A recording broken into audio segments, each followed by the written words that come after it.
Pas que non, certainement qu'on va pouvoir aller un petit peu plus loin que ce qui a pu être dit, ou en tout cas c'est l'ambition. L'objectif, ça va être effectivement de vous présenter en fait le parcours de mise sur le marché d'un objet connecté en matière de santé, qu'on soit sur le bien-être ou sur la santé. Donc, interrompez-nous autant que vous voulez. L'objectif, c'est qu'on ait une salle interactive et qu'on puisse aller du coup ensemble le plus loin possible. Sachant que donc je vais intervenir et Uwe aussi. Simplement, comme vous êtes filmé, enfin surtout moi, mais enfin vous aussi quand même, si vous posez une question, comme on vous entendra pas, je répéterai la question. En revanche, je répéterai pas forcément votre titre, enfin votre présentation quoi. Donc je répète la question pour que on puisse l'entendre sur la chaîne YouTube du cabinet en fait. Et donc il y a une retransmission. Enfin, vous le regarderez en différé si vous le souhaitez. Voilà.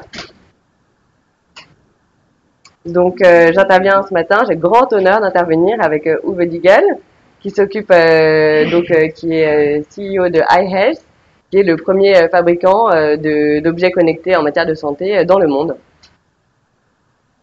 Et qui a surtout une particularité, en tout cas en France on n'en a pas, on a des objets connectés en matière de bien-être avec des sociétés françaises, mais on a très peu d'objets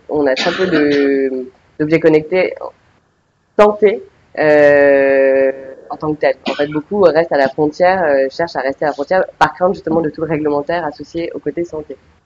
Donc, que je vais essayer de vous présenter très rapidement. Donc d'abord, forcément, on est dans un secteur où la technologie avance souvent plus vite que les textes. Et donc, on commence avec pas de définition légale de l'objet connecté et surtout pas de définition légale de l'objet connecté de santé. Donc là, on va avoir une approche plutôt technique. Mais alors, en tant que juriste en matière de santé, je me suis un peu calée sur celle des dispositifs médicaux en retirant la partie santé.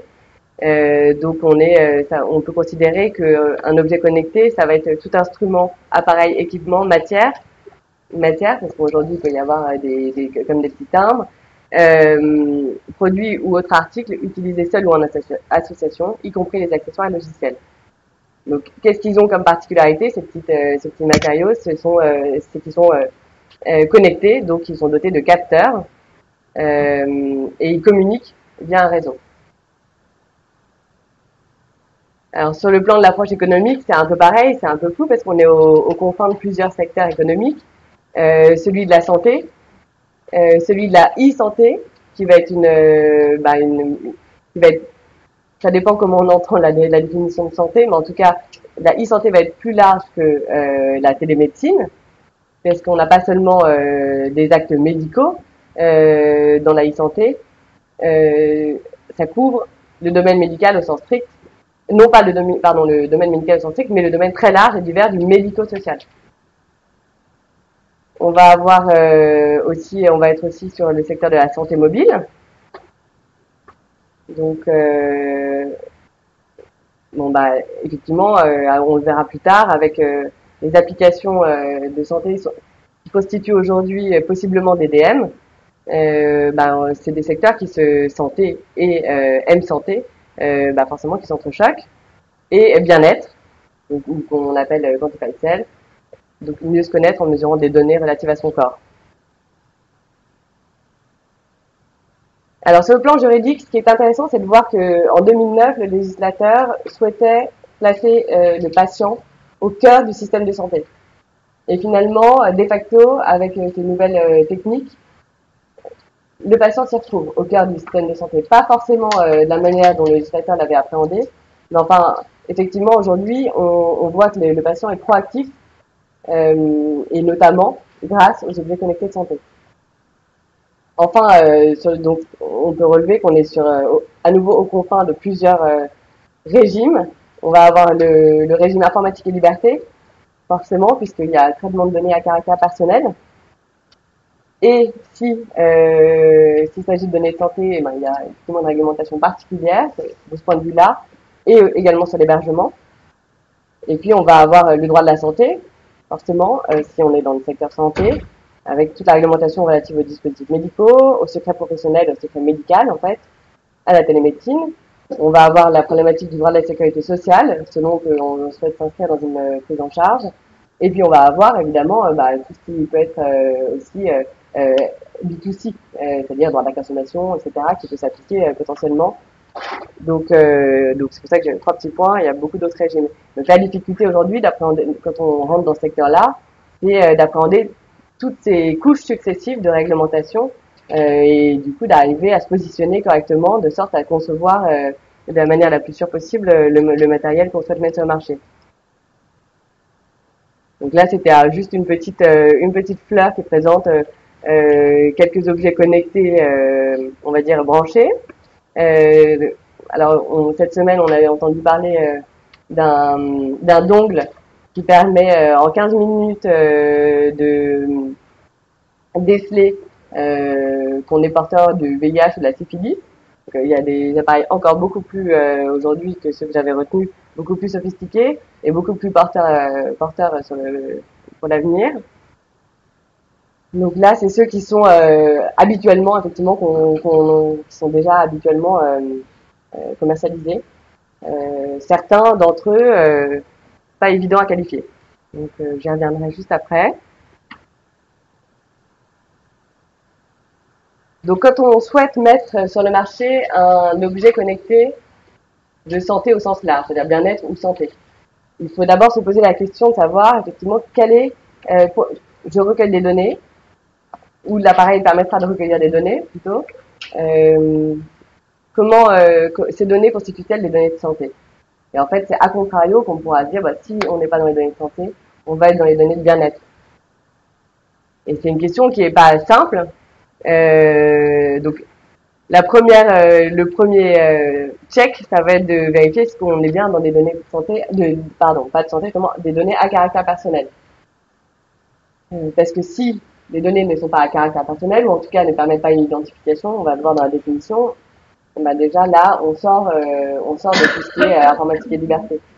Donc la donnée à caractère personnel, c'est l'information relative à une personne physique identifiée ou qui peut être identifiée directement ou indirectement par référence à un numéro d'identification ou à un ou plusieurs éléments qui lui sont propres.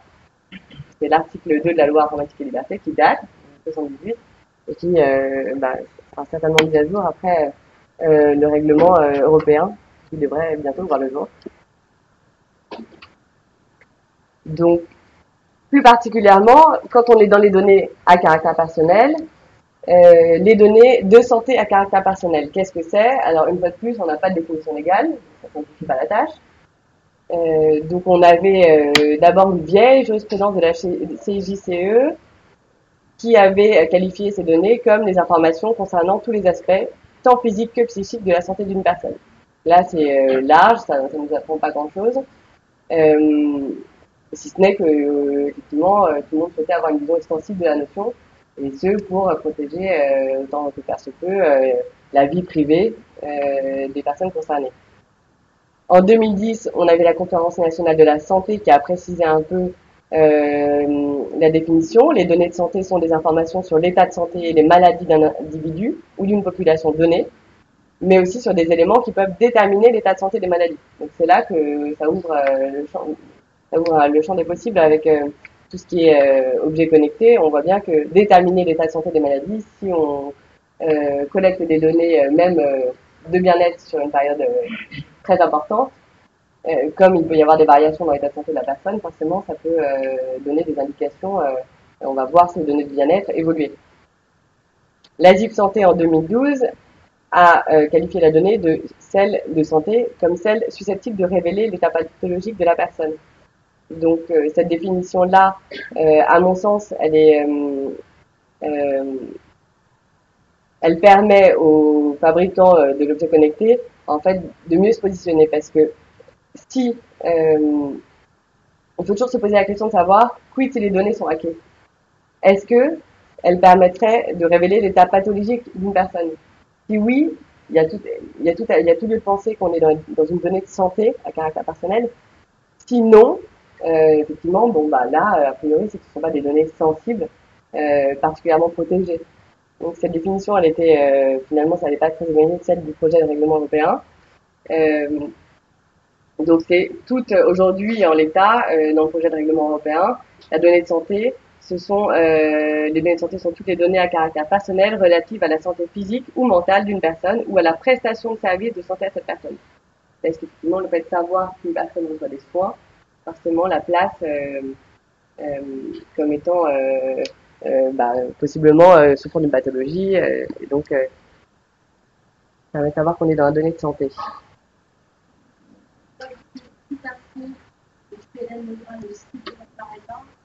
Et donc j'avais posé la question à la CNIL pour savoir si le groupe sanguin était une donnée de santé. Et elle m'avait répondu non. Et donc pour elle, tout ce qui était pathos lié à la pathologie, c'était de la donnée de santé. Donc la GIP Santé en 2012 avait eu du nez.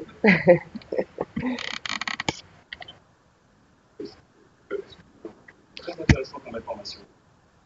Donc, en fait, en France, le groupe sanguin n'est pas considéré comme une donnée médicale, une donnée personnelle médicale, ouais. Mais le nombre de pas par jour, oui. Ça me paraît... Le nombre de cas par jour me paraît une information capitale sur la santé. Alors justement aujourd'hui, on va dire que... Il y a comme un déséquilibre. Non, mais c'est toujours borderline, hein, ouais, les réponses de la CNIL. Monsieur? Donc en tout cas, pour elle, spécifiquement, le groupe sanguin, on est du groupe A ou on est du groupe B, ça ne veut pas dire... C'est pas sensible, ça révèle rien. Ça ne révèle rien par rapport à la personne. Donc pour la CNIL, ça n'était pas une donnée. Je peux compléter le... Oui, merci beaucoup. J'ai lu dans un atelier français, actuellement, il n'est pas encore mis en œuvre. Un objet peut identifier une goutte de sang qui révélait quelle sorte de maladie. Comme madame disait que le sang n'est pas identifié. Non, le groupe sanguin. Le groupe sanguin. Voilà, et donc, effectivement, si on a toutes les données, voilà, si on a toutes les données associées à une prise de sang, forcément, ça va être beaucoup plus sensible que si on a simplement le groupe sanguin. Tout dépend de ce qu'on recherche dans la goutte de sang. Donc, c'est ce que Cet objet-là, il n'est pas encore mis en œuvre. Oui, alors l'objet dont vous parlez. Vous êtes au courant? Oui, c'est celui dont je faisais état, qu'on appelle le dongle, là, qui permet de dépister le VIH et la syphilis en 15 minutes. Et qui permettrait de faire beaucoup d'économies à la sécurité sociale. Et le VIH, là, on tombe dans le pathos. Exactement. Et la CNIL avait aussi précisé que l'ADN, ça par contre, c'est une donnée. Parce qu'il y a énormément d'informations qui du coup peuvent permettre de déceler une pathologie. C'est pas facile, hein. Madame?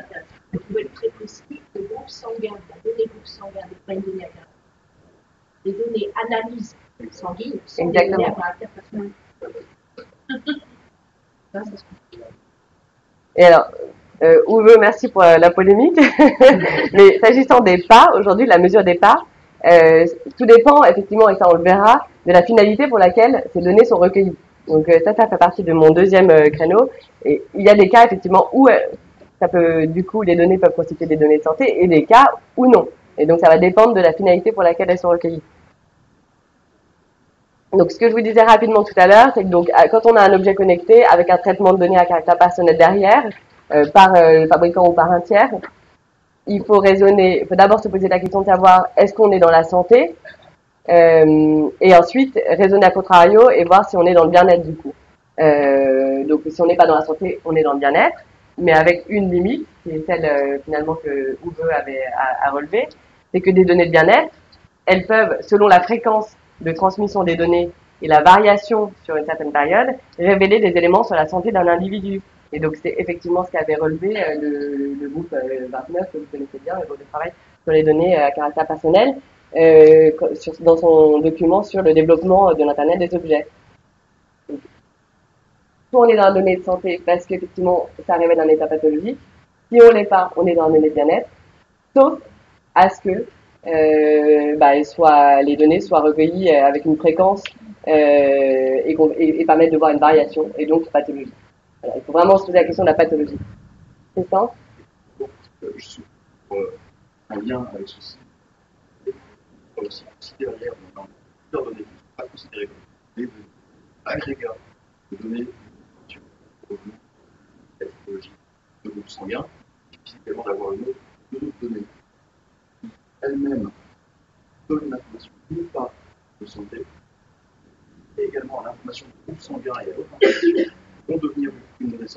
pour avoir sur un état possible de la personne.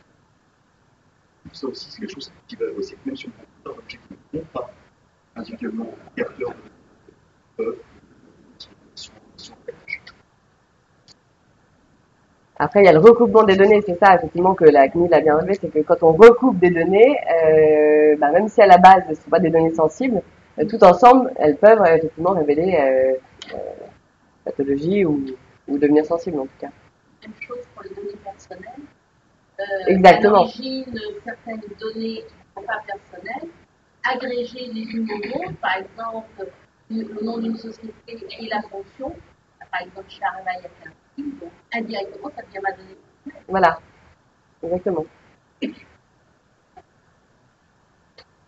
Donc, une fois qu'on a tranché le débat sur les données de santé, il faut s'interroger également sur la qualification de l'objet lui-même. Alors, est-ce qu'on est sur un objet, un dispositif médical ou pas? Donc là, à mon avis, il faut raisonner à nouveau à contrario, c'est-à-dire se dire si on est dans le médical, bon appréhender d'abord la définition du médical, et puis si on n'est pas, sortir du régime. Donc il faut l'approche c'est à mon avis de passer par la définition du code de la santé publique. Alors, je vais y revenir après avec les évolutions au niveau européen.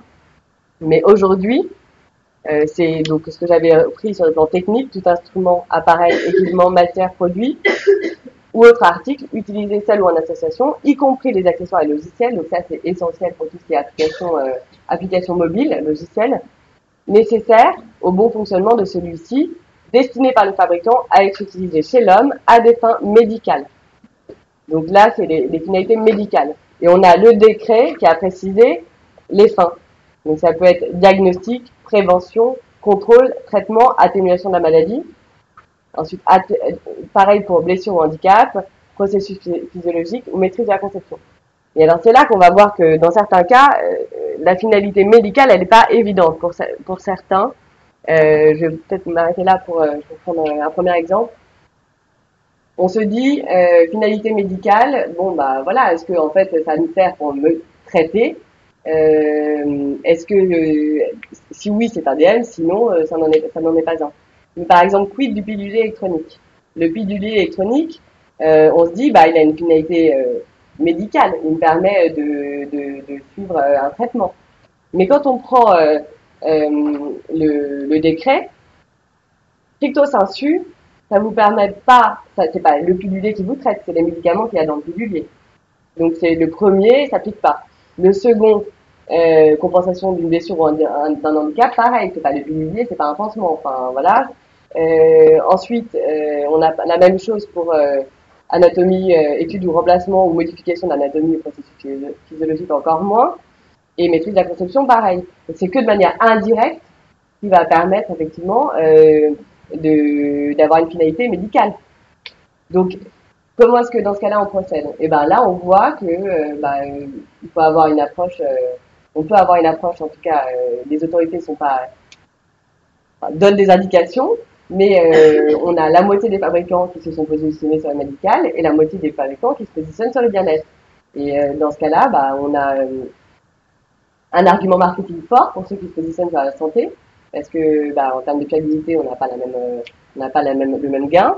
Et ensuite, on peut se rapprocher de la NSM qui peut vous aider à qualifier votre objet, qui va a fortiori plutôt vous positionner du côté le plus prudent. Mais on a quelques produits comme ça qu'on peut appeler frontières. Si je peux me permettre.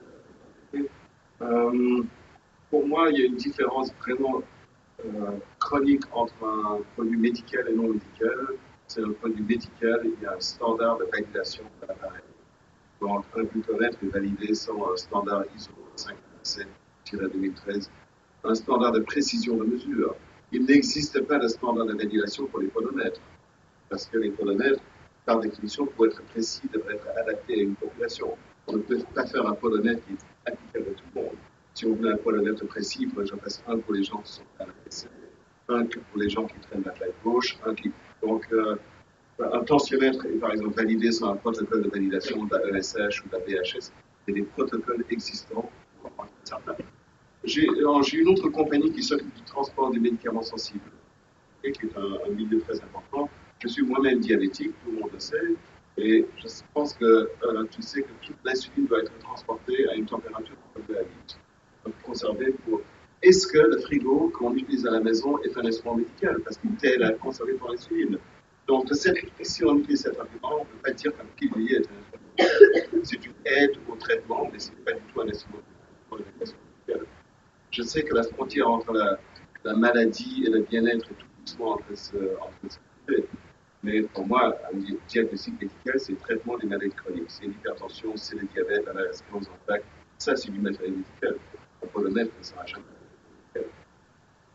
Mais j'ai pris exprès cet exemple d'Olivier parce qu'on voit que on a la moitié des fabricants qui se sont positionnés d'eux-mêmes sur le DM et sans doute aussi influencés plus ou moins par les autorités qui cherchent à sécuriser le marché au maximum, ce qui est bien normal. Un mot dire sur le sujet de monsieur là, qui a parlé, est-ce qu'il aurait bien existé spécialisé médical comme le congélateur quoi, et l'autre réfrigérateur c'est pour l'alimentation. Est-ce qu'on peut mélanger comme dit on peut mettre les insulines dans le réfrigérateur? Alors, absolument pour tout ce qui est utilisation. On a des frigos un peu plus spécialisés pour stocker de molécules. Mais en fait, la différence est très facile. S'il existe un standard de CE médical, par exemple un tensiomètre est validé sur la CE 7, il y a une différence entre le CE médical et le CE normal. C'est normal, il faut le mettre tout simplement à la marque CE. Bien sûr. Le marquage CE, c'est pour mettre sur le marché n'importe quel matériel en Europe, mais c'est une garantie de conformité aux exigences propres au produit. Donc, si on est sur la santé, les exigences, ça va pas être les mêmes, c'est associé au DM. Si on est sur les jouets, on a quand même un marquage CE, mais forcément qui atteste d'une conformité à des exigences bien moindres. Alors, ce qui est intéressant pour répondre à votre question, monsieur, sur les réfrigérateurs, dans ce cas-là, qui pourraient être qualifiés effectivement de DM, ça va être l'intention du fabricant. Et donc ça, c'est ce qu'a précisé, ce qu'ont précisé les autorités les unes après les autres. Il faut, et puis les guides MEDEF qui peuvent vous aider à qualifier au cas par cas les dispositifs. Et la CGE qui nous avait dit que dans des situations dans lesquelles un produit n'est pas conçu par son fabricant pour être utilisé à des fins médicales, la certification de celui-ci en tant que dispositif médical ne saurait être exigée. Et c'est là que, à nouveau, il y a beaucoup de débats, parce que est-ce qu'il suffit de dire c'est pas un DM pour qu'on sorte de la réglementation DM? Oui, à condition de s'attaquer au bon marché dans ce cas-là. Donc il faut être cohérent dans la mise sur le marché, c'est-à-dire que vous pouvez dire mon pilulier électronique c'est pas un dispositif médical parce que je souhaite qu'il aide le citoyen lambda à prendre ses traitements. Donc ça, voilà, sa finalité, elle n'est pas médicale. Mais si vous allez voir exprès le diabétologue et vous lui dites, alors là, c'est pas un bon exemple parce que l'insuline dans un pilulier électronique, c'est peut-être pas idéal. Mais enfin si vous allez voir un spécialiste et que vous lui dites, ce dispositif, il va vous aider à traiter vos patients, vous allez plutôt tomber dans le DM. Donc, la finalité médicale poursuivie, elle est importante. Donc, c'est là qu'il faut faire des choix stratégiques, savoir d'abord est-ce que vous voulez vous positionner sur la santé ou sur le bien-être, et du coup derrière on assume les conséquences, c'est-à-dire pas attaquer tous les marchés à la fois. Dans ce cas-là, être cohérent, quoi. Et donc la Cour de justice de l'Union européenne avait précisé que ne sont pas des DM les nombreux articles de sport, donc là on voit bien que c'est pas la finalité médicale, c'est de sport, qui permettent de mesurer, en dehors de toute utilisation médicale, le fonctionnement de certains organes du corps humain. Donc là à nouveau, on va dire par exemple pour le tensiomètre, si vous avez, si c'est un tensiomètre que vous souhaitez utiliser pour voir pour améliorer votre activité physique, pour avoir des indications sur votre état de santé global, pour vous-même. Voilà. Si c'est un tensiomètre qui est utilisé par votre cardiologue qui vous demande de l'utiliser quand vous faites un jogging parce qu'il a peur pour votre santé parce que vous avez déjà fait un infarctus, là, on voit bien que le contexte n'est pas du tout le même et qu'on est dans un contexte médical et que donc ce tensiomètre doit nécessairement être dispositif médical. Donc la finalité médicale et l'usage qui va être fait des données va déterminer la qualification de l'objet. Et à nouveau, encore s'agissant des applications mobiles, où ça peut être un peu plus touchy, qui est important, c'est de voir l'action sur les données. Si vous avez une application mobile qui vous permet de stocker vos données de santé, bon, alors là, il faut effectivement assurer la sécurité de ces données pour préserver le secret médical. En revanche, il n'y a pas d'action sur les données, c'est-à-dire qu'il n'y a pas un algorithme qui permet de vous dire attention, alerte, il faut que vous preniez tant de médicaments parce que votre donnée, parce que elle est voilà, elle est un peu, elle vous alerte sur un état pathologique. Si y a cet algorithme, il y a tout lieu de penser que on sera dans le DM. Sans algorithme, si on est sur du stockage classique, on va pas être dans le DM. Donc là, il faut aussi penser à l'action sur la donnée. C'est pour ça qu'il vaut mieux passer d'abord par la qualification de la donnée et ensuite attaquer la qualification de l'objet parce que ça peut vous donner des indications. Je sais pas si c'est très clair parce que forcément c'est clair pour personne, sinon on serait pas là ce matin. Donc n'hésitez pas à m'interrompre. Oui.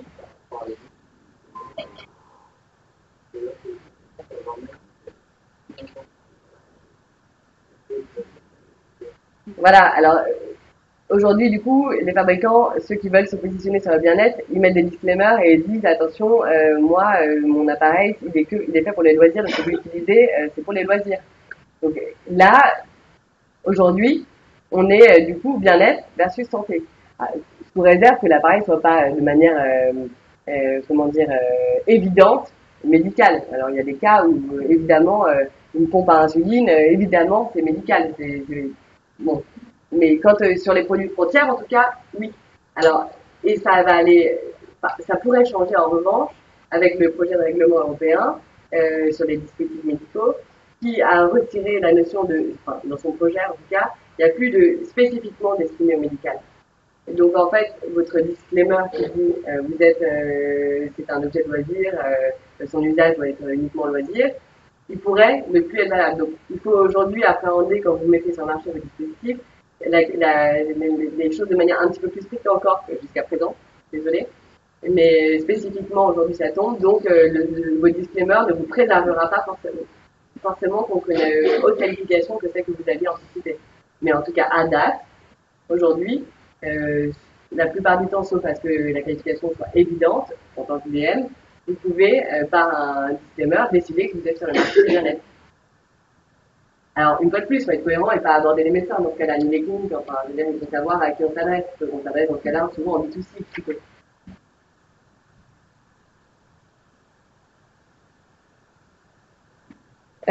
Donc voilà, on y vient. La proposition de règlement du Parlement européen qui a l'objectif c'était d'harmoniser l'interprétation des directives relatives aux dispositifs médicaux dans tous les États membres et renforcer la sécurité. Et en fait, on va vers une extension de la notion d'EDM et d'accessoires. Donc en fait, aujourd'hui, dès qu'on aura une application, enfin un logiciel qui va permettre de gérer un objet connecté qui est un DM, et ben, il va être contaminé DM, alors que ce n'était pas forcément le cas jusqu'à présent. Et puis on aura un élargissement supplémentaire parce qu'en fait, on donne des pouvoirs étendus aux États membres, parce que la Commission pourra, à la demande d'un État membre, déterminer au moyen d'actes d'exécution, alors on ne sait pas exactement que ça recouvre, si un produit donné ou une catégorie donnée ou un groupe donné de produits répond ou non aux définitions de dispositifs médicaux ou d'accessoires des dispositifs médicaux.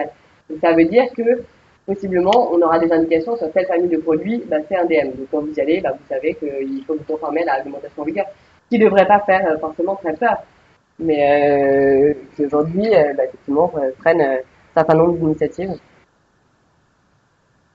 Alors derrière, on verra après, il va y avoir des conséquences de cette qualification sur la mise sur le marché, sur les traitements de données qui sont mis en œuvre, et puis aussi possiblement sur la prise en charge, parce que forcément on va pas vous prendre en charge, la sécurité sociale ne prendra jamais en charge un médicament, un dispositif de bien-être pur.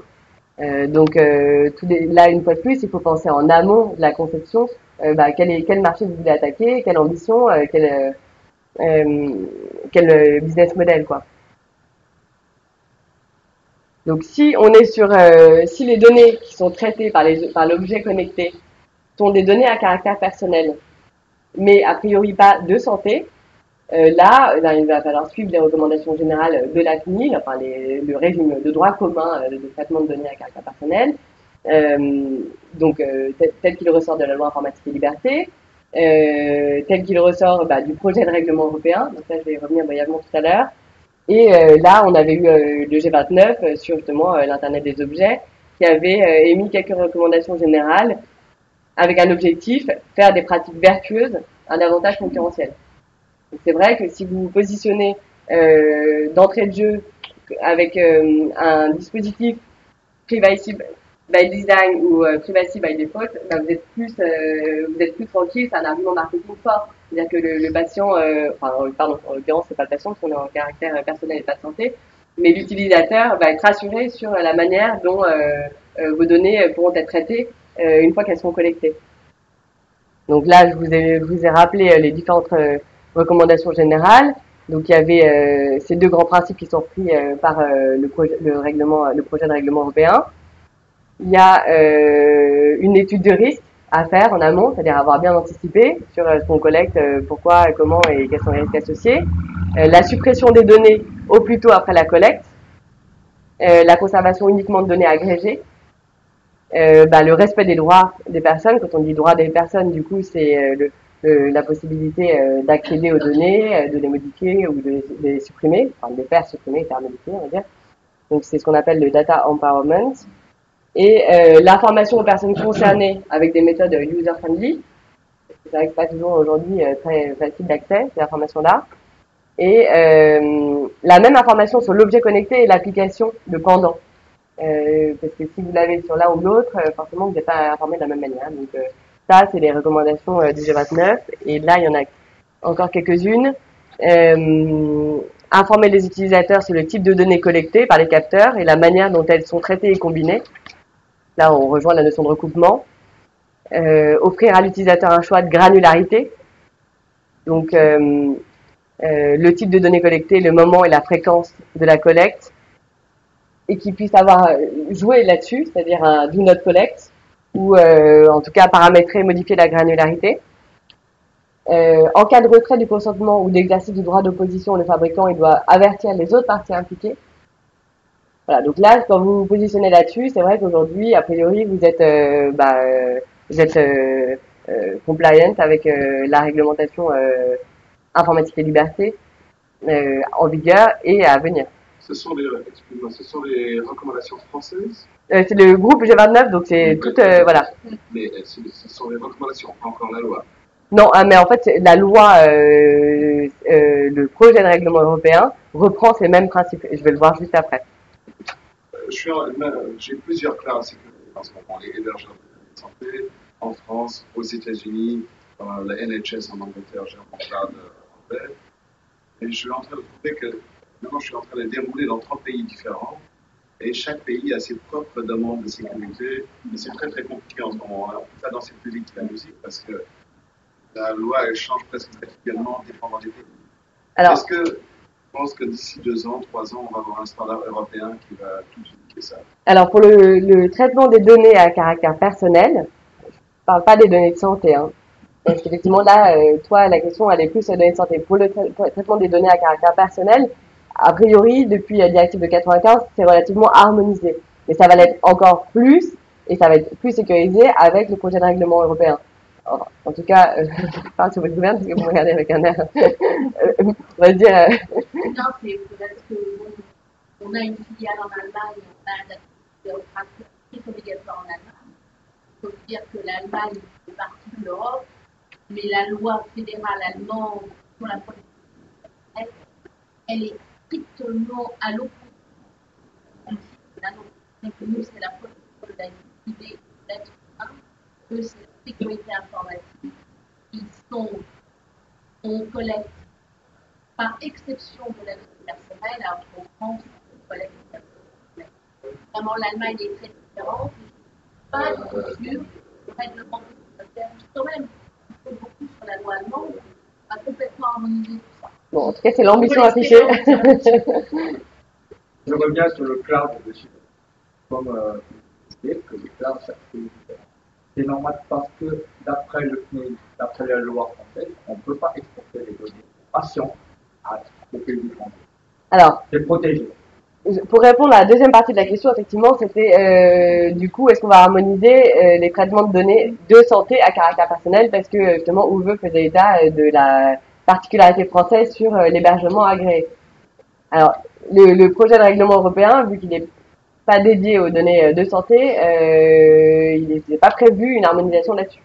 En France, on a effectivement une exception culturelle qui permet, qui est aussi un argument marketing fort, pardon, qui oblige celui qui héberge les données de santé, quand il n'est pas un professionnel de santé ou un établissement de santé, à les confier, mais alors je vais y revenir juste après, à un tiers agréé. Voilà, c'est pour assurer la sécurité des données. C'est vrai que c'est un peu particulier. Après, le point, est-ce qu'on peut exporter, est-ce qu'il peut y avoir des flux transfrontières pour des données de santé? Oui, il peut. Voilà, mais tout dépend après si on se trouve face à un pays qui a un niveau de protection adéquat ou équivalent à la France. Donc, si on est dans l'Union européenne, il n'y a pas de problème. Si c'est en dehors, ça peut poser plus de difficultés. Dans ce cas-là, il y a toute la possibilité flux transfrontières avec possiblement des binding corporate rules qui peuvent être mis en œuvre. Ou il y a plusieurs schémas possibles qui sont repris même sur la page de la DIP Santé. Sur la page du FAQ sur l'agrément. Est-ce qu'il peut exporter des données en Suisse? Un exemple, un petit exemple. Oui. Équivalent, niveau équivalent. Ouais. Mais en fait, il y a une petite carte interactive sur le site de la CNIL qui vous permet de savoir dans quel pays vous pouvez aller de la même manière que si vous êtes en France. Voilà. Alors, par contre, si on se trouve sur des données de santé à caractère personnel, là, le principe en France, et a priori en Europe, mais on sait que c'est pas forcément bien harmonisé, ça va être l'interdiction de les traiter. Donc là, c'est l'opposé. Vous ne pouvez les traiter qu'à quelques conditions, donc ce sont des exceptions en France, et donc applicables aux objets de santé connectés. Eh bien, ça va être du coup cette exception, c'est si vous avez recueilli le consentement express de la personne concernée par les données, ou si vous anonymisez les données à bref délai. Grosso modo. Hein. Voilà. Et après, la contrainte, c'est que les données de santé que vous avez collectées, elles soient conservées par un hébergeur, si ce n'est par le professionnel de santé ou l'établissement de santé, par un hébergeur agréé. Donc il y a toute une réglementation en France, donc avec une procédure qui prend 8 mois, où le candidat le candidat à l'agrément décrit la manière dont il va héberger les données de sorte à assurer leur confidentialité et leur sécurité. L'agrément est délivré pour 3 ans et après on peut demander le renouvellement s'il n'y a pas de modification substantielle, l'agrément est renouvelé. Donc sur la mise sur le marché, si on est sur la santé, donc la première chose c'est de savoir sur quel marché justement on se situe. Est-ce qu'on est dans le DM? Si c'en est un, il faut déterminer quelle directive s'applique. Il y a plusieurs directives qui sont relatives aux dispositifs médicaux. Ensuite, déterminer la classe dont relève le DM. Et ensuite, en fonction de cette classe, si on est en classe 1, eh bien il va y avoir une procédure d'auto-certification. Et si on est en classe 2A, 2B ou 3, eh bien il va falloir se rapprocher d'un organisme notifié. Et en France, cet organisme notifié, c'est le LNE qui a été désigné par l'ANSM. Voilà, on arrive sur un sujet, la prise en charge, donc sujet brûlant. Aujourd'hui,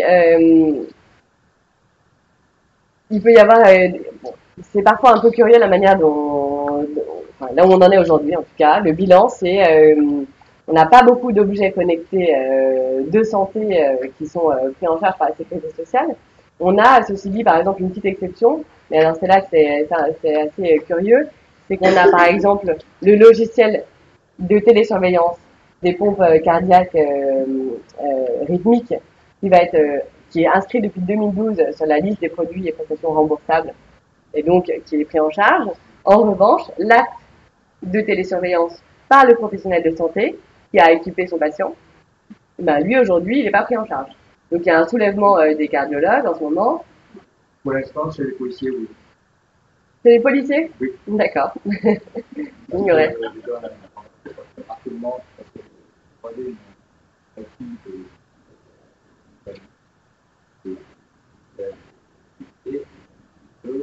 même, par exemple, un policier qui rentre dans un état 2 fois, 3 fois par jour, tout de suite, il rentre dans les zones. Alors, monsieur est en train d'expliquer que pour les policiers, il y aurait un régime dérogatoire de prise en charge des matériels. Alors, j'avoue que je l'ignore, et ça me paraît quand même, c'est vrai, un peu surprenant, mais bon, je ne sais pas comment la sécurité sociale pourrait avoir une approche comme ça selon la Pour l'instant, population. c'est pas standardisé, hein. Pas pour les. Il y a la mutuelle. C'est plutôt la mutuelle. Voilà. Il y a la mutuelle, en fait. Exactement. C'est la mutuelle qui prend en charge. Voilà. Ah voilà, oui, d'accord. Voilà. C'est la mutuelle. Le fait qu'un objet soit connecté, en fait, n'a rien changé en remboursement. Ce qui était remboursé avant l'est toujours. Oui, Les appareils de glycémie qualifiés sont remboursés. tout à fait. Mais le fait qu'un instrument, on parle tous des instruments connectés, c'est comme si c'était quelque chose de nouveau. Les pacemakers, on les fait depuis 1958, ils sont tous connectés depuis une vingtaine d'années. Oui, voilà. Mais alors, après, il y a le pacemaker lui-même, tu as raison, depuis toujours, il est pris en charge, pas de souci.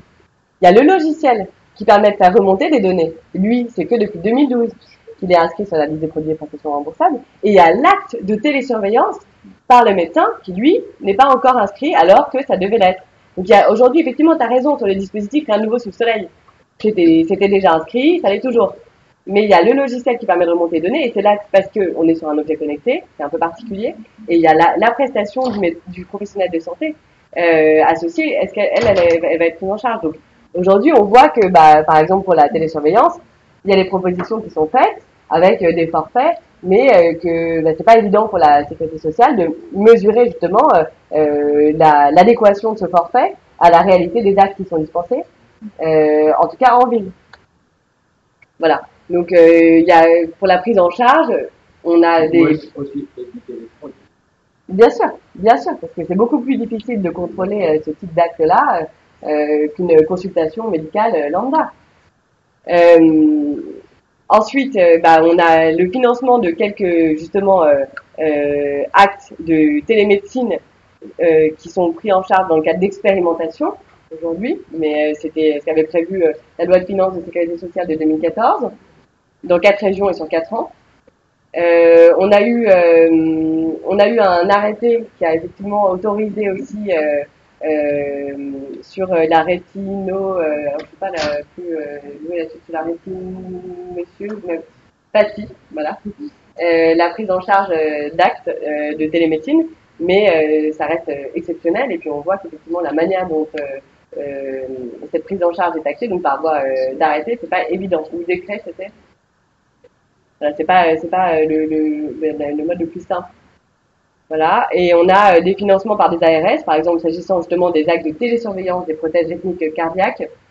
Bah, comme justement on avait un statu quo sur la prise en charge de ces actes-là, certaines ARS ont décidé de se mobiliser et de financer ces actes-là. Mais à terme, l'avenir, est-ce que ça va pas être la prise en charge par le patient lui-même ou par les mutuelles, effectivement, comme c'est certainement le cas pour dans le cadre de la police nationale.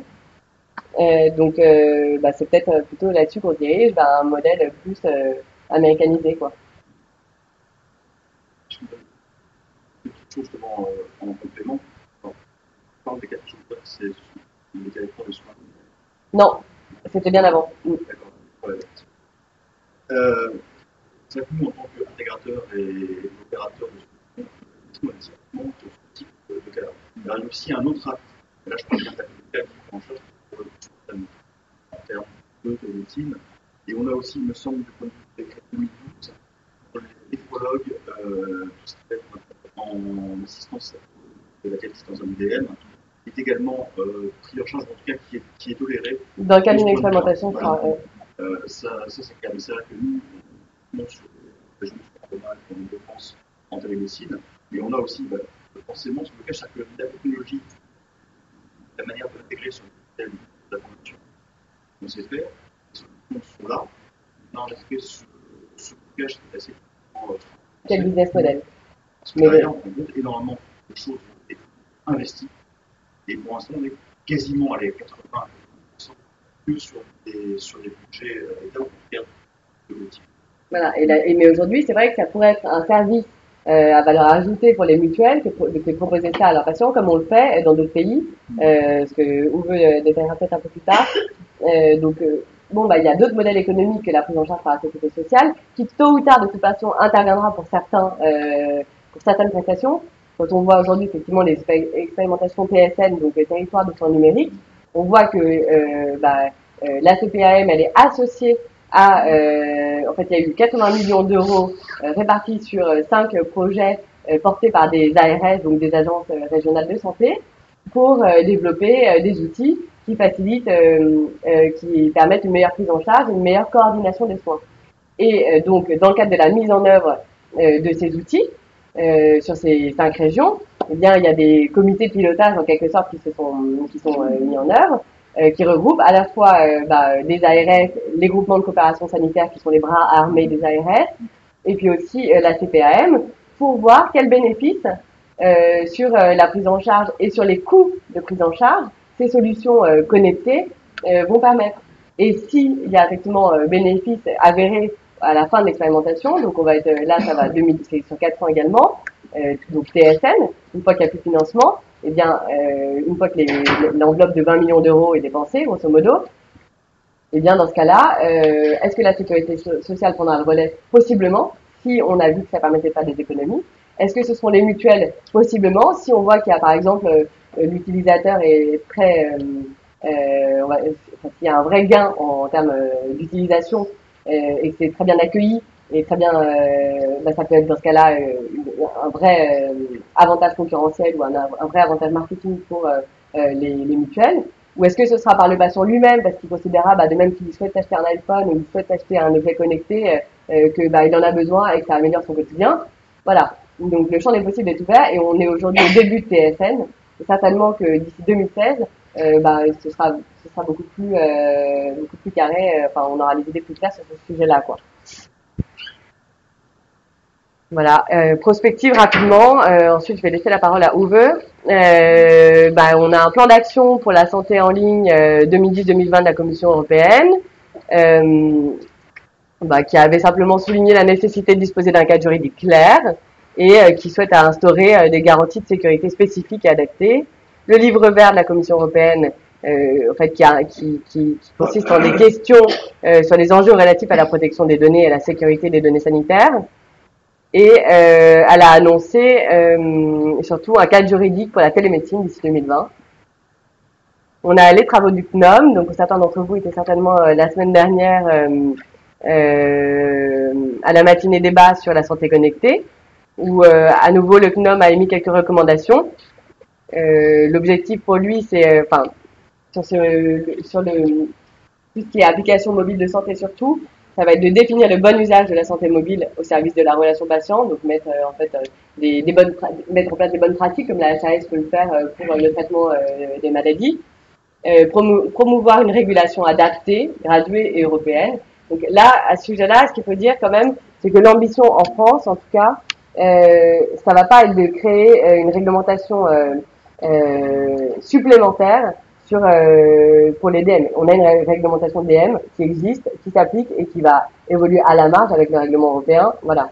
En revanche, la question se pose peut-être pour les produits frontières qu'on peut mettre en DM ou en médical, justement qu'il y ait quelques orientations qui soient données. Voilà. Mais en tout cas, il n'y aura pas une réglementation supplémentaire sur les DM. Donc ensuite, le CNOM recommande de poursuivre l'évaluation scientifique. Voilà, c'est ce qu'on disait. Elle ne serait que aussi pour envisager la prise en charge derrière, veiller au bon usage éthique des technologies, développer la littératie numérique et engager une stratégie nationale de e-santé. Donc ça, c'était les 6 grandes recommandations du CNOM. Et donc on a le projet de règlement européen, c'est vrai, dont j'ai parlé rapidement, en prospective, donc qui permet de préciser la notion de données de santé, comme on l'avait vu au début, qui définit des conditions harmonisées de traitement dans le domaine de la santé, qui définit de nouveaux principes, donc qu'on avait vu tout à l'heure, qui prévoit un guichet unique. Alors pour l'instant, on n'est pas hyper au clair sur ce que ça recouvre, mais enfin, ça peut-être pourrait éviter quand on souhaite faire des traitements de données à caractère de santé à caractère personnel, par exemple sur toute l'Europe, d'avoir à faire une demande d'autorisation par pays, sachant que c'est pas les mêmes autorités et sachant que c'est pas forcément les mêmes procédures. Donc c'est vrai qu'aujourd'hui c'est très contraignant et quand on a des clients qui nous interrogent, quand ils mettent en place quelque chose au niveau européen et qu'on doit interroger tout le réseau, les signes un par un, chacun nous fait ses recommandations pour son pays, c'est vraiment lourd, donc on espère que ça va simplifier les choses. Et ensuite, ce que je trouve assez intéressant, c'est dans le projet de règlement européen, ça va être la standardisation de l'information avec certains logos. Donc ça permettra effectivement de montrer qu'on a un logo qui dit que les données ne sont pas collectées pour d'autres finalités que celles qui sont prévues. Donc quand il y aura ce petit logo, eh ben, ça pourra être de nature à rassurer l'utilisateur, ou ils ne sont pas retenus plus longtemps qu'on en a besoin, enfin ils sont servis plus longtemps qu'on en a besoin. Ne sont pas utilisés, qu'est-ce qu'on avait derrière, avec d'autres moyens que ceux qui sont annoncés. Elles ne sont pas vendues à des prospects, enfin elles sont pas vendues de façon commerciale, quoi. Elles sont toujours cryptées. Enfin voilà, il y a tout un tas de petits logos qui permettront de rassurer les utilisateurs. Et ça, je trouve que c'est une démarche user friendly, plutôt bénéfique. Vous appelez ça user friendly? Ça exactement. vous rassure, vous, de voir des icônes rouges qui ont l'air dangereuses sur les produits? Il suffit qu'ils sont rouges, honnêtement, ça rassure pas. Oui. Et le problème, c'est que c'est écrit tellement petit à côté, on voit le logo et on pense qui fait plus peur qu'autre chose. Permettre au panneau de signer interdit. Ouais. Donc, il faudra les mêmes en vert, quoi. Je suis d'accord. Alors, par contre, je pense que c'est aussi dans la démarche du règlement communautaire, puisqu'il prévoit le droit à l'oubli, et il prévoit aussi beaucoup de sécurité avec la notification des failles. Mais le droit à l'oubli est déjà intégré dans tous les fabricants de la. Oui, mais techniquement, il est parfois difficile à mettre en œuvre.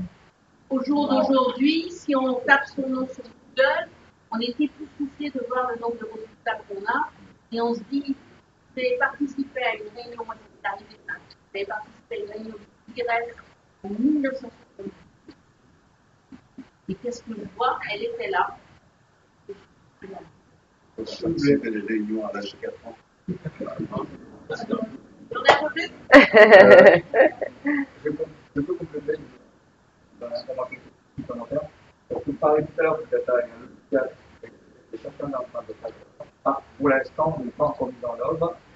Certains logiciels qui ont hébergé toutes les bases de données de chaque patient, c'est-à-dire la source et des ancêtres, la pathologie des ancêtres, la génération aujourd'hui et la génération future. C'est pour ce logiciel-là, à l'aide de Big Data, il peut être dédié comme une source future, soit un patient dédié dans les maisons médicaux, si le patient est un peu, disons, important, maladie importante. Sinon, il sera dédié à la maison de retraite médicalisée. Voilà, la finalité du traitement, de toute façon, est toujours essentielle. C'est dans le futur, hein, c'est pas. Bien sûr, bien sûr. Voilà, et ensuite on avait eu effectivement quelques recommandations de la CNIL sur le Quantified Self, donc on n'est pas spécifiquement sur la santé. Et récemment on a eu la FDA qui a pareil en fait qui a divisé en fait les apps donc de santé en 3 catégories: les medical apps, bon bah là soumises à la réglementation DN, les apps frontières, donc là effectivement il y aura peut-être un examen au cas par cas, et les apps exemptées, celles qui sont juste pour le bien-être. Donc elle a donné quelques recommandations pour justement distinguer ces différentes apps. Bon bah c'est ni plus ni moins que celles qu'on applique en France, hein, savoir est-ce que c'est pour uniquement à finalité de bien-être, si dans ce cas-là effectivement c'est exempté, et est-ce que ça présente un très faible risque pour les utilisateurs, bah, dans ce cas-là, on a exempté. Voilà, c'est toujours une question de finalité et de risque pour les utilisateurs. Voilà. Donc, je laisse la parole à mon cher Uwe.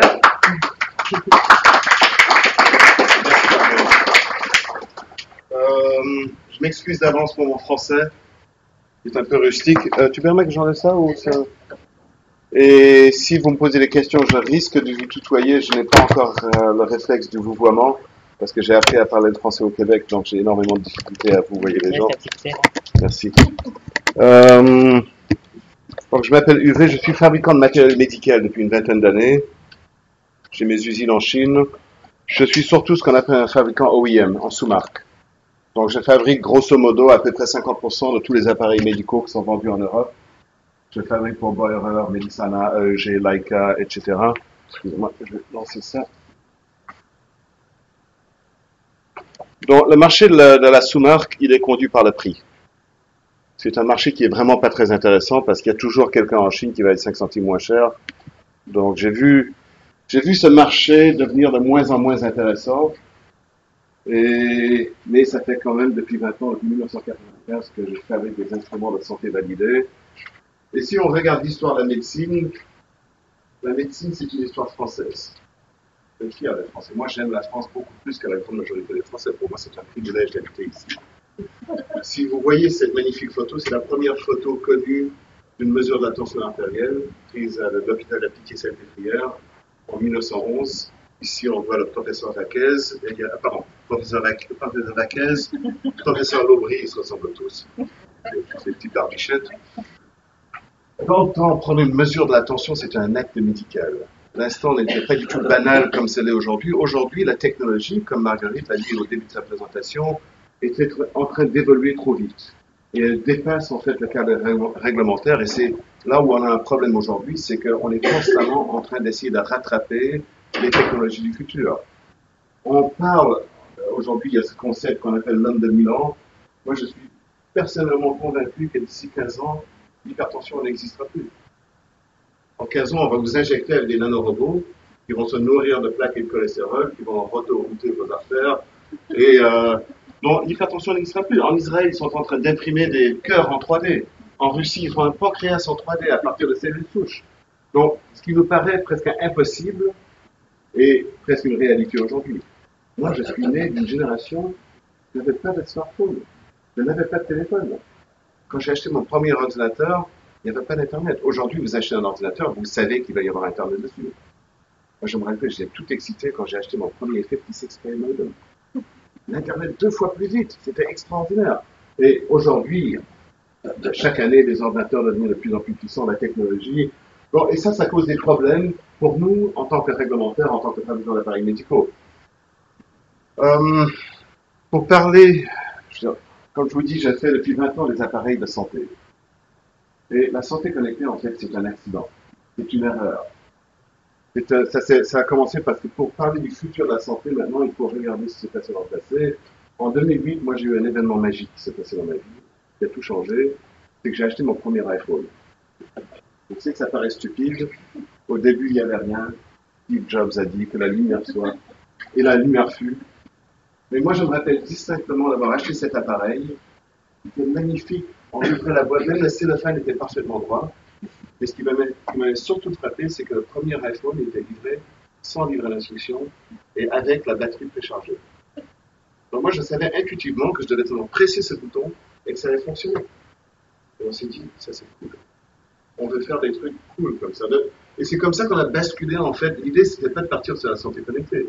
C'était de faire des appareils plus faciles à utiliser. Donc on s'est dit, on va redessiner. Et ensuite, j'ai un copain qui m'a dit, t'imagines, si on avait un écran comme l'écran de l'iPhone, ça va tout changer. Et donc, je suis allé voir Apple en fin de 2009 et je leur ai expliqué l'idée de faire un appareil connecté à l'iPhone. Et le problème, c'est qu'en 2009, c'était une proposition un peu absurde. Parce que les seules personnes, du point de vue d'Apple, qui avaient des iPhones, c'était les jeunes gens branchés. Ce n'étaient pas les vieux qui avaient besoin de pensionnaires. Et donc, il y avait cette dichotomie entre ce que le marché attendait et ce qu'on voulait faire.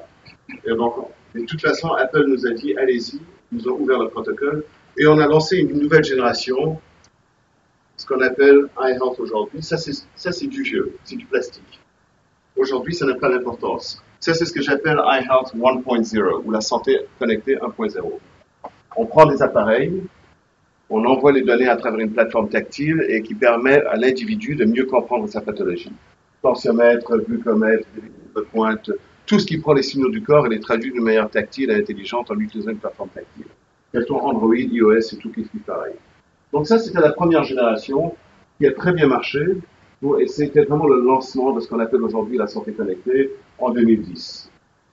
Mais là, on est en train de parler, avec ça, on a lancé une app qui contrôlait tous les signaux du corps pour qu'on puisse comprendre l'interactivité entre l'attention, le diabète, le surpoids, l'exercice.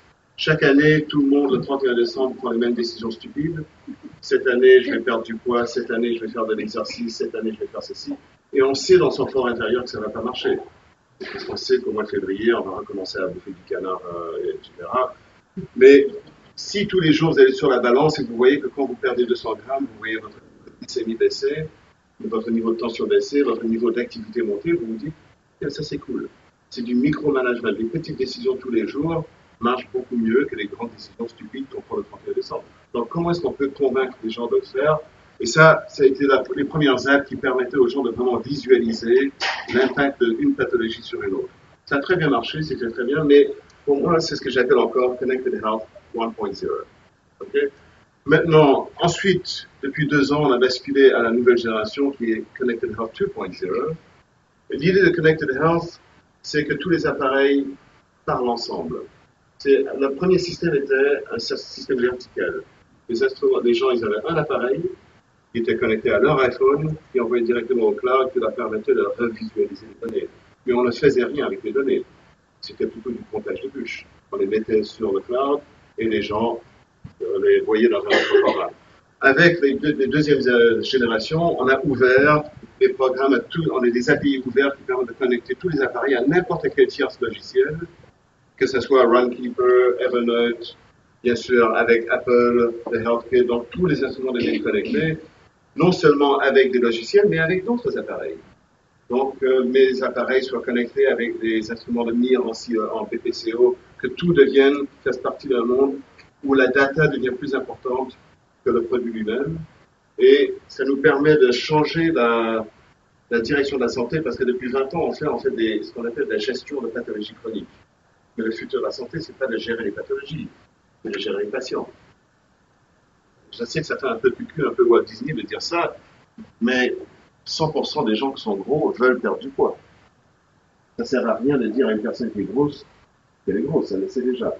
Même chose pour le diabète. 90% des gens qui ont du diabète, c'est du diabète acquis à cause de mauvaises habitudes alimentaires. Même chose pour l'hypertension. Donc comment est-ce qu'on peut, si les gens ils savent qu'ils veulent perdre du poids, comment est-ce qu'on peut les convaincre, leur donner les outils? C'est pas avec un seul logiciel, c'est pas avec un seul appareil, c'est en mettant toute l'information ensemble. Donc ça, c'était la deuxième génération. L'idée, c'était vraiment de sortir, de vraiment redéfinir la santé. La définition de la santé de l'OMS qui a été faite en 1942, elle date de 75 ans, disait que la santé est beaucoup plus que l'absence de maladie. Et là, il faut qu'on passe un peu plus loin pour non seulement l'absence de maladie, mais aussi qu'on prenne soin du psyché des gens, de la mentalité des gens, de leur mode de vie. Ça rentre dans la vie de tous les jours. On a lancé une gamme pro aussi, parce qu'on a un énorme problème avec les médecins, c'est que par définition, les médecins détestent la santé connectée. Ils ne font pas confiance, parce qu'il y a l'aspect gadget. C'était vendu à travers les magasins électroniques, à travers Apple Store, comme ils sont fait. C'est la perception, tout simplement, du grand public. Donc, on a lancé une gamme pro qui fait du débit cardiaque, fraction d'assist à DGT, et qui aide énormément aux États-Unis à plébisciter l'idée de la santé connectée. Mais on a encore beaucoup de problèmes. Donc, en ce moment, on a lancé une très belle compagnie, ça marche bien, on a des beaux produits, on se fait des tonnes d'argent. Les clients adorent, les médias adorent, la croissance, les investisseurs. Tout le monde dit que la santé connectée est un marché du futur. Mais on est un peu en train de créer une bulle, une fausse bulle. Ma croissance elle-même, ça c'est mon action qui est sur la bourse de Shenzhen. Les usines sont, vous voyez qu'on a triplé depuis 3 ans. Finalement, la Chine est en train de se réveiller sur la santé connectée. Mais est-ce que c'est une vraie réflexion du futur de la santé? Aujourd'hui, c'est 10,3 milliards d'euros pour nous. Pardon, pas d'euros, de renminbi. C'est à peu près 1,2 milliard de renminbi. Donc, on est un acteur conséquent, mais c'est pas très intéressant en tant que développement maintenant, parce que là, on commence vraiment à avoir des nouveaux problèmes de la santé connectée. Donc, le rêve, j'hésite à dire I have a dream, mais en fait, on a vraiment un rêve de pouvoir plébisciter la santé, de dépasser la définition de 1942, de prendre soin de l'esprit, la mentalité, la manière de penser à la santé, et que la santé devienne un acte intuitif. Je parlais à quelqu'un ce matin, et je vais offusquer quelques Français maintenant, excusez-moi d'avance. En 1978, le gouvernement français a déclaré la loi qui était obligatoire en France de mettre une ceinture de sécurité dans la voiture. La France est le seul pays au monde où les Français ont fait la grève. Comment osez-vous me dire à moi quoi faire dans ma voiture? Et les Français se sont mis il y a eu des grèves en 1978 à cause de la voiture. Mais aujourd'hui, tous les gens qui conduisent, vous mettez votre ceinture et c'est un automatique. Vous vous asseyez dans la voiture et vous mettez la ceinture sans y penser. Vous ne vous dites pas, ah, il faut que selon la loi de 1978, je mette la ceinture. C'est un truc automatique. Et avec l'arrivée de Google, avec l'arrivée d'Apple, avec l'arrivée de Samsung, j'imagine que la santé va devenir un état beaucoup plus naturel, que ça devienne automatique, comme ça l'est dans les pays anglo-saxons, comme ça l'est dans les pays nordiques, où ça fait depuis 15 ans que le gouvernement dit on n'a plus d'argent, c'est à vous de devenir un acteur de la santé publique. En Norvège, une personne ne penserait pas aller dans la voiture pour aller chercher une mousse de pain, quand il peut utiliser la voiture. Donc l'idée, c'est de transformer l'utilisateur lui-même en acteur de la santé publique, de devenir un vrai lien entre ce que pensent les gens de la santé et ce qu'ils voient sur leur santé, et aussi, là, je vais commencer à parler des problèmes. Okay? Là, j'utilise un très vilain mot dans la santé, le mot abordable. Okay? Abordable, c'est un mot qui ne marche pas très bien en santé aujourd'hui. Aujourd'hui, la santé connectée est un instrument de luxe. Les seuls gens qui achètent des instruments de santé connectée, ce sont ceux qui n'en ont pas besoin. Ils achètent ça parce que c'est cool. C'est tendance, ça marche avec l'iPhone et tout ça. Mais les gens qui souffrent de pathologies chroniques, hypertension, diabète, sclérose en plaques, quand on souffre d'une pathologie chronique, on est défini par son mode de vie. Donc, si on apporte une solution, il faut que cette solution facilite la vie des gens. Et aujourd'hui, le smartphone est devenu un frein à cette facilité. Je vais vous expliquer pourquoi. Donc, comme je vous dis, en ce moment, on est en train de créer une bulle. C'est une très très vilaine bulle qui va exploser d'ici un an, je pense, parce qu'on n'a pas encore appris à faire la différence entre le bien-être connecté et la santé connectée. Donc, il y a un truc, c'est que les barbares, ils arrivent. Les barbares arrivent, ils vont cogner sur la porte de la médecine, et ça cause un énorme problème. C'est devenu trop facile aujourd'hui de développer un nouveau produit. N'importe quel petit con, moi, je suis issu de 20 ans de culture clinique, de développement. Pour moi, lancer un produit, c'est des années de recherche, validation scientifique. Mais maintenant, je suis moi-même le premier coupable. On a un nouveau phénomène, c'est Kickstarter, c'est Indiegogo. N'importe qui a une petite bonne idée va se mettre sur ce qu'on appelle du crowdfunding.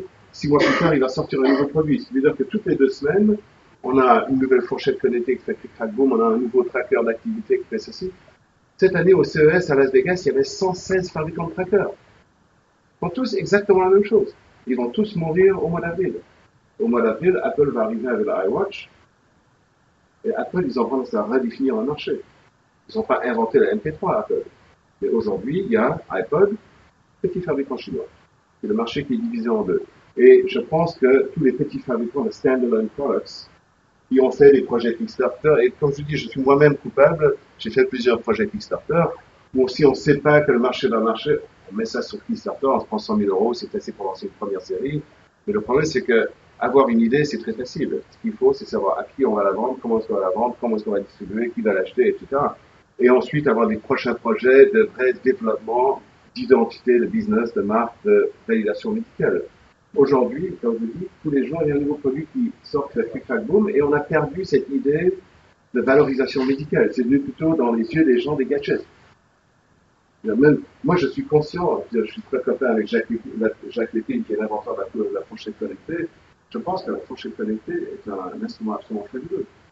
Mais c'est perçu, si on demande à une personne du grand public, à Madame Michu, qui travaille au Monoprix de Issoudun, qu'est-ce qu'elle pense d'une fourchette qui lui donne un choc électrique si elle bouffe trop vite. Non, mais c'est la perception, hein, c'est une question. Et c'est ça, le problème, c'est que tout est vendu comme un gadget aujourd'hui, plutôt que sur des vrais problèmes de sciences de fond, de gestion des pathologies chroniques. Comme je dis, aujourd'hui, on est centré trop sur le bien-être. Et le bien-être, c'est facile. Moi, depuis 20 ans, le problème, c'est que je fabrique des instruments pour les malades. Mais quand je fais des instruments pour les malades, les seuls gens qui les achètent, c'est les malades.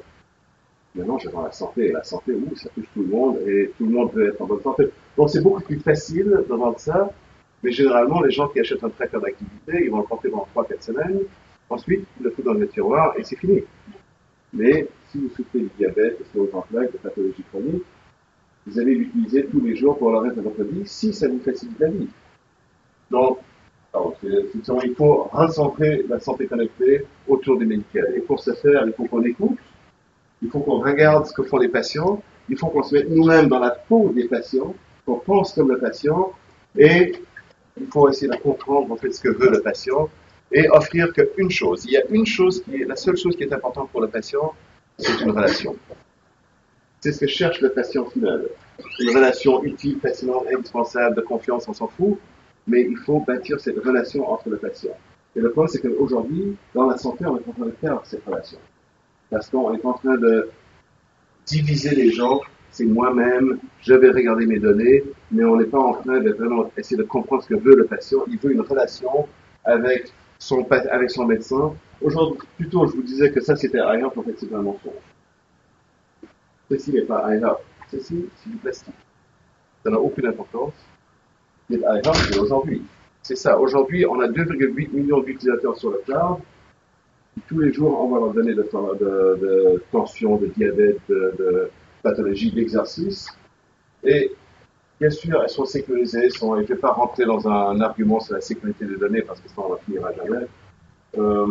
On évolue aussi rapidement que possible. Aussitôt que les nouvelles législations viennent en place, on les met en place. Mais l'idée, c'est de sortir de ce truc qu'on a aujourd'hui qui est poussé par la CNIL, qui est en train d'agiter le fantôme de la sécurité des données et de faire peur aux gens. On va vous piquer vos données médicales, ce qui est complètement faux. Les données n'ont aucune valeur intrinsèque. Elles n'ont de la valeur que si elles sont utilisées dans un but épidémiologique. D'essayer de mieux comprendre les pathologies. Je souffre moi-même du diabète. J'ai toujours été diabète. Je viens d'une famille diabétique, mais je suis le premier, en tant que patient, utilisateur, à dire prenez mes données. Si ça peut faire avancer la technologie, si ça peut me donner un meilleur service. Et donc, on a n'importe quel patient chronique, c'est le premier à dire je veux partager mes données. Ça a donné naissance maintenant aux États-Unis. Il y a un nouveau phénomène qui est en train d'apparaître, qu'on appelle Data for Good, où les gens ils choisissent de partager les données. Depuis septembre 2013, on gère la plus grande étude épidémiologique jamais entreprise sur les maladies cardiaques avec American Heart, la fondation du cœur américain. Ça fait super chic. Ok. Aujourd'hui, tous les jours, j'ai 1,1 million de patients qui envoient leurs données d'hypertension à American Heart. Je n'ai pas vendu 1,1 million de tensiomètres en plus. Comme je vous disais, j'ai 2,8 millions d'utilisateurs sur le cloud, 1,6 million d'utilisateurs de tensiomètres, parce que c'est mon premier produit. Les utilisateurs, ils reçoivent un push sur la app. Voulez-vous partager vos données anonymes de santé avec la Fondation du Cœur pour faire la recherche épidémiologique? Évidemment. Donc tout le monde répond oui. Ça, c'est ce qu'on appelle data for good. Et aussitôt qu'on arrive à convaincre le patient de lui-même choisir de partager ses données, on a traversé cet écueil aujourd'hui de la sécurité des données. Parce que là, on est en train de trop faire sur la sécurité des données en tant que marketing. Et le marketing est très mauvais parce que on a certains trucs qui sont acquis. Le cloud est un mot qui est très mal choisi. Je pense que Denis en avait déjà parlé dans le passé. Le cloud est un mot négatif. C'est un nuage. Le cloud apporte l'orage. Et c'est faux. Oui, mais en fait, ça apporte la pluie, ça apporte la renaissance, ça apporte beaucoup. Mais dans l'esprit des gens, ça apporte l'orage. C'est un mot qui est plutôt négatif. Mais le cloud est un repositoire infini de données et qui est là. Il faut l'accepter. Par définition, tout ce qui peut être connecté, d'ici 3 ans, sera connecté. De la même manière qu'aujourd'hui, vous ne pouvez pas acheter un ordinateur sans Internet. Vous ne pouvez pas imaginer d'acheter un ordinateur sans Internet. Aux États-Unis, maintenant, la connexion est devenue une attente du consommateur. Ben, évidemment, je veux une connexion sur mon tensiomètre. Ça me permet de choisir de partager les données. Et c'est toute la phrase là. Ça me permet à moi de choisir de partager les données. Ben, c'est toujours le patient lui-même qui a le choix de partager. Et c'est ça le futur de la santé médicale, de l'épidémiologie. Donc, quelques petits problèmes pour vous montrer où est en train de partir la santé connectée. 1. Abordable. Si vous voulez faire des données des études cliniques ou des programmes sur des corps de 80 000, 100 000, 200 000, 500 000 patients, vous ne pouvez pas avoir des appareils qui coûtent 50 €. C'est tout simplement inconcevable. Il n'y a pas un seul gouvernement au monde qui est capable de payer pour ce type d'études. Donc, il faut réduire le coût du matériel. Ça, c'est un truc très important. Sinon, ça va continuer de rester un truc pour les riches, pour les gens cool, qui trouvent ça très gadget et très fun. Moi, je vais continuer à me faire de l'argent avec. Mais ce qui est important, c'est aussi de vraiment passer en B2B, de sortir des nouvelles générations de produits qui sont beaucoup moins chers et beaucoup plus adaptables à des vrais programmes de gestion de patients. Le coût, ça aussi, c'est un énorme problème. Au début, on était parti sur l'iPhone, c'était super cool. Mais aujourd'hui, l'iPhone, j'imagine que tout le monde ici, est-ce qu'il y a une personne ici qui n'a pas un smartphone? Vous n'avez pas de smartphone? Est-ce que vous pensez que la prochaine fois, quand vous remplacez votre téléphone, vous allez le remplacer avec un dinosaure ou vous allez le remplacer avec un smartphone? Non, mais c'est plus capable, je pense, d'ici 2 ans, d'acheter un vieux téléphone. Parce que tous les... Le truc, c'est qu'aujourd'hui, l'iPhone, c'est un truc qui est très cher. C'est très chic et c'est très restreint.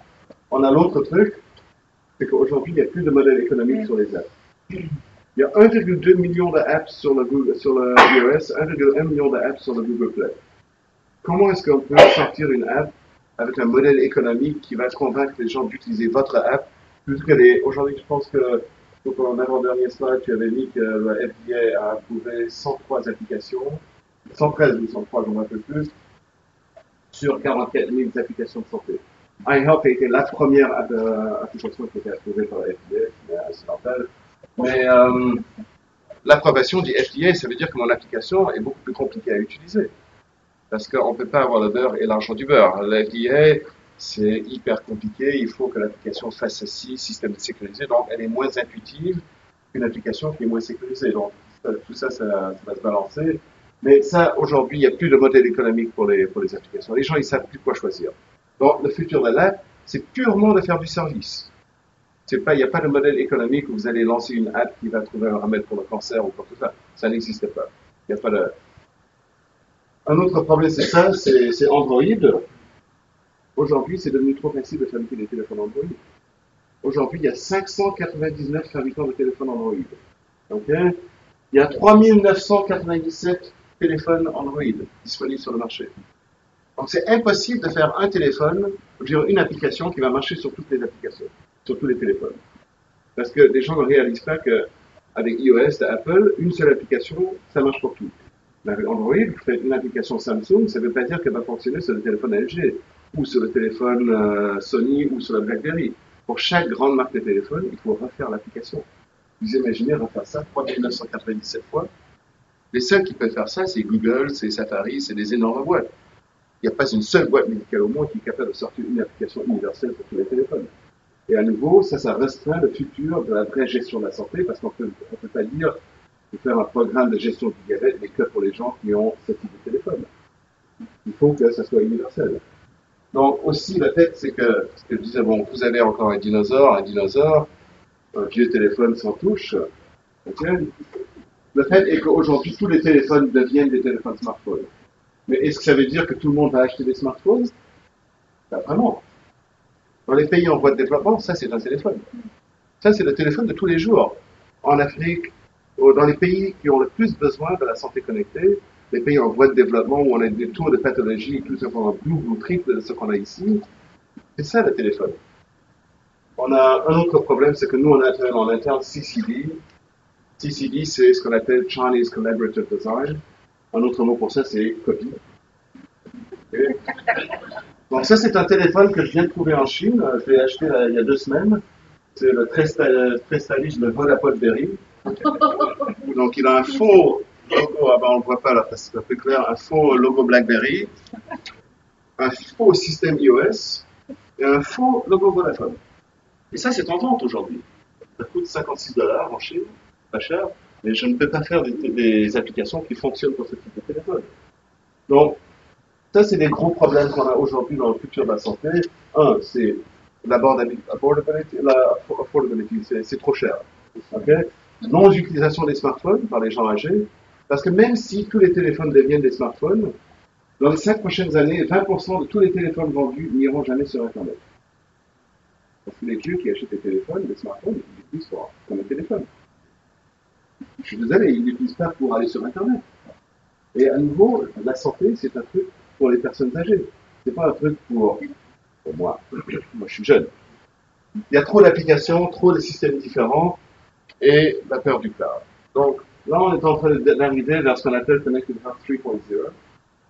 Les prochaines générations d'appareils, et je dis ça parce que ça va causer des gros problèmes réglementaires pour Marguerite, okay, et quiconque travaille dans le légal de la santé, c'est que la prochaine génération, on va se désister en fait de l'utilisation des smartphones. Les smartphones, c'est, comme je vous dis, aujourd'hui c'est devenu un frein. On a un truc qui est constant, ça c'est le cloud. Le cloud est là, il sera toujours là, et toutes les données éventuellement vont être connectées. Mais comment est-ce qu'on peut faire transiter les données à travers le cloud, et surtout comment est-ce qu'on peut commencer à utiliser les données? Parce qu'aujourd'hui, on n'utilise pas les données sur le cloud. On les stocke, il y a plusieurs programmes qui sont en cours de développement de télémédecine, des trucs absolument fabuleux, mais on en a encore pour quelques années avant de vraiment trouver un modèle économique de télémédecine qui permet de vraiment gérer les patients, gérer les données. Donc le futur, c'est vraiment, par exemple, on est en train de faire ce qu'on appelle le iHealth Discovery, une boîte, un agrégateur de données. Pardon, c'est pas très clair parce qu'on voit pas. Donc si c'est une boîte qu'on met tout simplement dans son appartement. Si vous le mettez à côté de votre lit, ça peut bien sûr aussi faire de la luminothérapie et vous réveiller avec la gazouiller des oiseaux, c'est très bien. Mais en même temps, ça peut changer de couleur quand il est temps de prendre votre médicament. Ça peut vous rappeler quand il est temps de faire quelque chose. C'est un système de communication. Avec ça, on développe des nouvelles générations d'appareils qu'on appelle simples comme 1, 2, 3. L'idée, à nouveau, c'est que les gens âgés, quand on a une pathologie chronique, on est défini par son mode de vie. Donc, si on apporte une solution, c'est pour faciliter la vie. Historiquement, tous les programmes de télémédecine, et je dis ça sans porter préjudice à quiconque en a fait ici, historiquement, les programmes de télémédecine, c'est des trucs super compliqués. Il faut prendre votre appareil, prendre le câble RS232, trouver un adaptateur pour le brancher derrière votre ordi, écrire les données, les envoyer à un copain, du cousin, du chien à l'oreille. C'est un truc super compliqué. Et honnêtement, si ça honore le patient, il va l'utiliser pendant 2 semaines et ensuite c'est fini. Donc l'idée, c'est qu'il faut que ça soit aussi simple comme 1, 2, 3. 1, vous mettez le brassard, 2, vous pressez Start, 3, vous voyez le résultat qui est affiché en code couleur, vert pour normal, jaune pour moyen, rouge pour dangereux. En même temps, ni vu ni connu, les données sont envoyées. C'est ce que veut le patient. Avec ça, on développe toutes les séries donc tensiomètre, détecteur de chute pour les petites Eden de 92 ans qui vont se casser la hanche, détecteur de géolocalisation, des caméras pour les aides-soignants, parce que personne ne prend soin des aides-soignants. Aujourd'hui, c'est un énorme trou dans la sécurité aujourd'hui, c'est de prendre soin des aides-soignants. Les balances, et on rajoute de plus en plus tout ce qui peut être traduit et utile sera fabriqué. Donc tous les mois, il y a des nouveaux modules qui sortent. Ça, c'est une nouvelle génération. C'est pas encore sorti. Les données sont envoyées directement au cloud, où elles sont constamment analysées, constamment d'une manière complètement évolutive, statistique, analyse complète. Donc, l'idée, c'est que si je vous demande à Marguerite, bon, vous avez une tension artérielle basse, est-ce que votre mère est diabétique, votre père est diabétique, votre poids, etc., ça me permet de qualifier la réponse de votre tension, quelle est la bonne tension pour vous, ou le bon niveau de glycémie, et ensuite de vous renvoyer automatiquement des messages disant, chère Marguerite, on remarque que depuis 3 jours, vous avez des systèmes d'alarme automatique. Donc, l'idée, à nouveau, c'est pas de gérer les pathologies, mais c'est de gérer les patients. Et c'est ça vraiment le futur de la santé collective. Donc, excusez-moi, je parle trop vite et j'en parle trop. Aujourd'hui, on a un problème en France particulièrement, parce que je me répète un peu que j'en discutais ce matin. Il y a 4 systèmes de santé dans le monde, grosso modo. Le système américain capitaliste. Coupe le doigt, tu vas voir le médecin, il te met un band-aid, ce sera $500, s'il vous plaît. Donc les gens se disent, voilà, on ne va pas aller voir le médecin pour se faire mettre un band-aid. Ensuite, on a un système français ou latin, italien, français, espagnol, où, par définition, c'est le droit du peuple de recevoir tout gratuit. C'est fabuleux d'être madame en France. Tu as un arrêt de travail, tu es payé, la Sécu paye pour tout. Donc, il n'y a aucune incitation à faire la prévention. Je veux dire, du point de vue du grand public. Bien sûr, il y a des programmes qui sont en train de se mettre en place et la conjoncture dit qu'on a de moins en moins d'argent pour la santé, mais généralement, la santé est gratuite en France. Donc, pas de prévention. Ensuite, le troisième modèle économique, c'est les pays nordiques, où depuis 15 ans, ils disent aux patients, on n'a plus d'argent, c'est votre responsabilité de devenir un instrument de la santé publique, c'est votre duty. C'est votre devoir, en fait, de prendre soin de vous-même. Et ensuite, on a le quatrième système de santé, qui est le système communiste. J'étais en Chine le mois dernier, je suis allé chez le dentiste, je me suis fait faire une dent, ça m'a coûté 25 centimes. Même prix que de prendre le bus. C'est fabuleux. Mais le système n'est pas très bon. Donc, il y a ces quatre systèmes qu'il faut adapter. Mais aujourd'hui, si on demande à un patient français qui prend soin de vous, c'est qui prend soin de votre santé? Aujourd'hui, la réponse d'un Français moyen, je ne parle pas des gens ici. Ici, on est tous éduqués, on a tous des smartphones, à part deux personnes. Excusez-moi, je suis pas fragile. Mais un Français de la France profonde, issu qui travaille dans un monoprix, etc., qui prend soin de votre santé? Ah, c'est le gouvernement, c'est la Sécu. Le futur, maintenant, il faut qu'on bascule à c'est moi et la Sécu qui prenons soin de la santé. Ensuite, la vraie vision, c'est les quatre parties. Ça va être le patient, les pharmacies, les médecins et nous, les fabricants. Et en plus de ça, par-dessus, on a le gouvernement qui va aider à payer. Mais il faut changer l'esprit des gens envers la santé. Aujourd'hui, l'esprit, il est complètement sclérosé par le fait que tout est gratuit en France. Et à nouveau, c'est fabuleux. Moi, j'adore ça. J'habite ici, je trouve ça extraordinaire. Mais c'est quand même un énorme problème pour le futur de la santé en France. Bon, ça, c'est tout ce que j'avais à dire sur le futur de la santé. Maintenant, posez-moi des questions. Tout à l'heure, vous dites il y a certaines.